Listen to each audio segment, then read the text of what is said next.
not supposed to film me giving my tools of the trades like I know. Tools of the trade? Yeah. Separate segments? Separate segments when you do it. Always ID yourself. And 10, Hey, this is Bubba Sparks, baby, and you're watching World Viral TV. You better know 5. World Viral. Hey, welcome to another episode of The Ladies' Room, live on Broadway from Denver. You're invited in, so don't go anywhere. We'll be right back.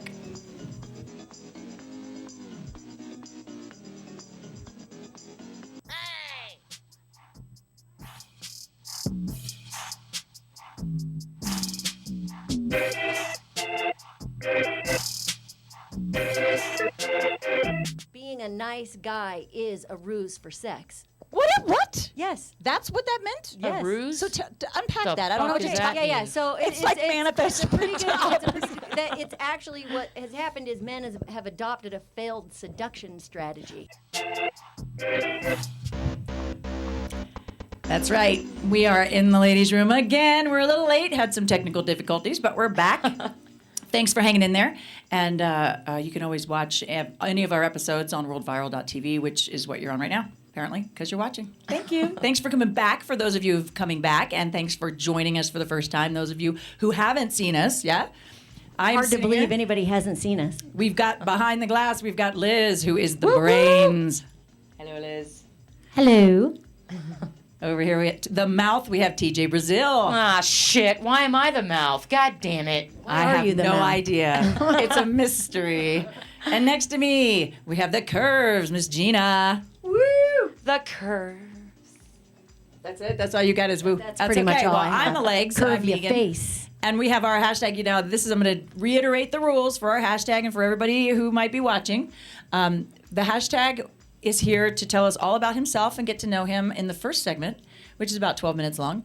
And then after that, you're here to give us sort of dimension and depth. And, you know, if we want a male opinion or your opinion, which it would be both in your case, then we will ask you. But there's no test on that. But if you talk too much, then TJ gets to say, Hey, shut the fuck up. and you Okay? have to just You have do to. it. Yeah, you You've have gotta to do it. Tick a lock, buddy. So, you were brought here by one of us. Miss Gina found you.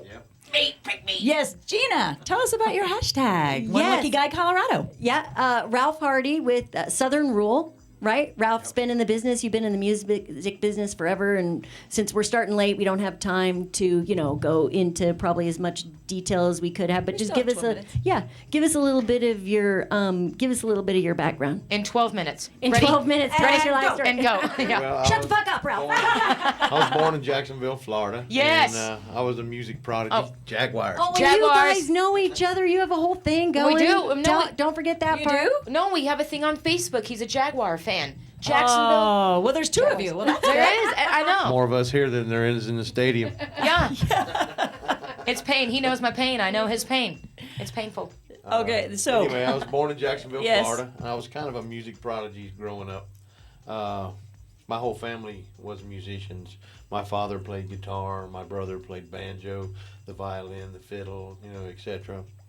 And I kind of kept going with it and got a record deal at a young age and decided that later on I didn't really want to be in the music business because I didn't really like the record company people.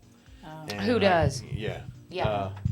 Come to find out, after you make these records and you make all this money, you still owe them tons and tons of money. You get like 53 points on an album, and you're kidding. six really? or seven members. Might want to hold that just a little closer. 6 or There we 7 go. members in the band, and by the time you're done getting all this front money from them to coax you here and coax you there, everything that you've earned goes right back in their pocket, and you're still, Yeah.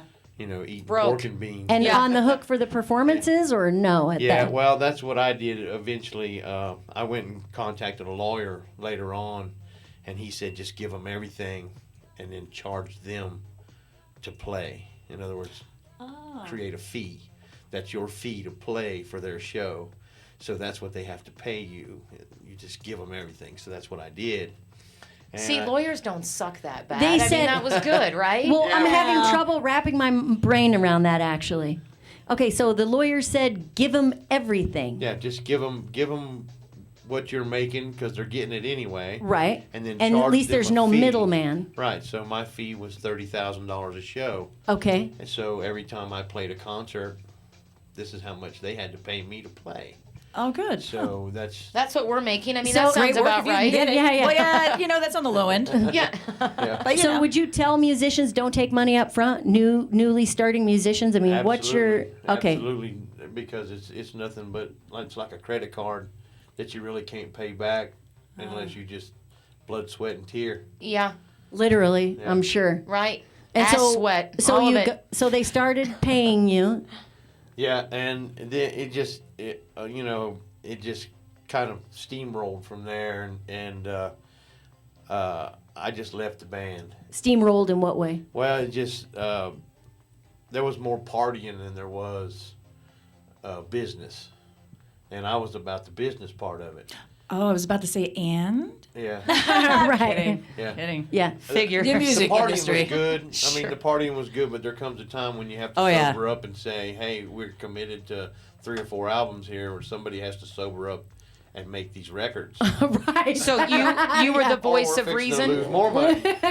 right. Yeah. So I mean, that's just the way that the cookie crumbles in that business. And So TJ asked, you were the voice of reason with your group? well, I don't know if I was the voice of reason, but No, I he know got I was out, the one right? that left and let it go. This band's had probably 150 guitarists since then, you know. But And this was a well-known band. well, it was pretty well known. Yeah. You don't want to And, say, you can't say the name. Well, no, but it Yeah. wasn't like, I mean, you're not someone who, this wasn't a garage band. No, this or was some- professional. Yeah. He I was mean, getting you're a $30,000 professional a musician. gig. Yeah. I actually have some CDs Yeah. from that band. From that band. Yeah. But it's like that band. I know, right? I'm That just like, band. It's like very you can't interesting. say bong in a head shop. yeah, It's like that water thingy. yeah, the water. You know. thingy. Yeah. Right. But I actually still had the Jones to travel because I was young when I, Because you're a musician. You I don't was have to a musician. apologize. So I actually went and got a CDL license to travel the United States, and I just took my guitars and stuff with me and played around, and I'd stop off in little places in Michigan and go in and sit in and play open mic stuff, and I was kind of happy with that. And I ended up in Colorado, and I had a truck full of stuff that really wasn't supposed to be. Uh-oh. Dun, dun, dun. The plot thickens. Okay, put the mic back down. Yeah. And You had a truck full of stuff? yeah, stuff. And the ATF actually arrested me at the truck stop in Commerce City. Fuck. And At they- least you were close. Yeah, and they put the Denver Sheriff's Office at that particular time. They were kind of like the Keystone Cops, but they put them in charge of the trailer, and they actually popped the seal before they obtained the warrant. Thank God. And they There's lost a God. the evidence, but I still had 4.5 grams of cocaine in my pocket when they arrested me. So Ruh-roh. they decided, well, since we couldn't get you for that, you have 2 prior felonies within 10 years. They gave me a 18-year sentence Oh, in the man. Department of Corrections in Colorado. Oh, man. And I did 17 years straight. And when did you get Wow. out? May the 1st of 2015. I wonder Nice. if he knew our other hashtag guy. Yeah, Paul. Paul Brown. I wonder if they knew each other. Did you know Paul Brown? Big guy. I don't know if I know him or not. I mean, He was in the same time as you, and he sat at the same chair. I'm sensing a theme. I'm seeing It's a pattern nice. here. And we had that other guy that was, just drinking. Remember, he was. Jerry? No, oh, sorry, Yeah, Jerry. Jizz, was it? No, the Jizz guy. Oh, we didn't have him here. Well, we didn't though. have him We here, just but talked about him. same situation kind of thing. They like us. I don't know. Anyways, So Anyways. So tell us about just kind of you've been telling me stories about what happened to you kind of in the music industry and just the shady aspect we kind of just glossed over. What did about- you play, first of all? I play guitar. Oh, you played lead, I mean, like lead I guitar? play multiple instruments, but you can play in anything the with a string. band. yeah, pretty Yeah. much. I mean, I can play the piano a little bit, Yep. and keyboard, Self-taught? etc. Yeah, just. Yep. But in the big natural band, you were musician. lead guitar? Yeah, I was a guitar. Okay. And now you're in Southern Rule, and Yeah. so actually tell us formed about this that band, Yeah, I actually your experience formed with this band. Colorado musicians, and Yeah, I formed this band. First thing I did is I went and bought all the equipment so that way nobody would have to need anything. I own all the sound equipment. I own all the amplifiers except for what their own musicians play. And I have all the speakers and everything to completely set up a whole band. And I even have multiple guitars in case I find a guitarist that's great and can't afford a guitar. Wow. But, That's thinking ahead. right. But yeah, you're right, because it's Yeah. flaky. They have to pay for the strings, though, right? Yeah, they- buy your own damn Yeah. strings. And And bring your own bitches. Yeah. Yeah. But I actually formed this band with another individual named Mike. He lives in Erie. He was the drummer, and he obtained a couple musicians, and we put this band together, and it was really great.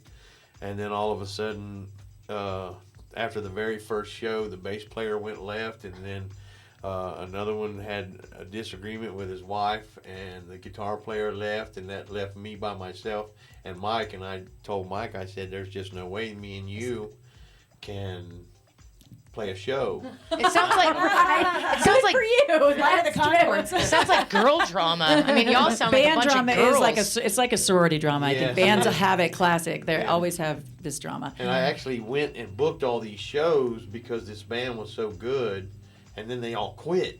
Oh wow, And then it wasn't because they didn't want to play music; they just had issues. issues that were just They were too musicians. dramatic for themselves to even, We don't know anything about issues. We don't So- know. We have, No. Well, for a second, Ralph, we're going to come right back and finish. We're going to take the next segment to round this off, and we're going into a segment called Just Between Friends, and I have some really creepy stuff to share with that. But we'll finish off your story real quick at the top of that We're going to segment. finish you off. Yeah, and we're also going to announce the Halloween that. drive For sure. that we're doing. That TJ's idea of a Halloween drive for Halloween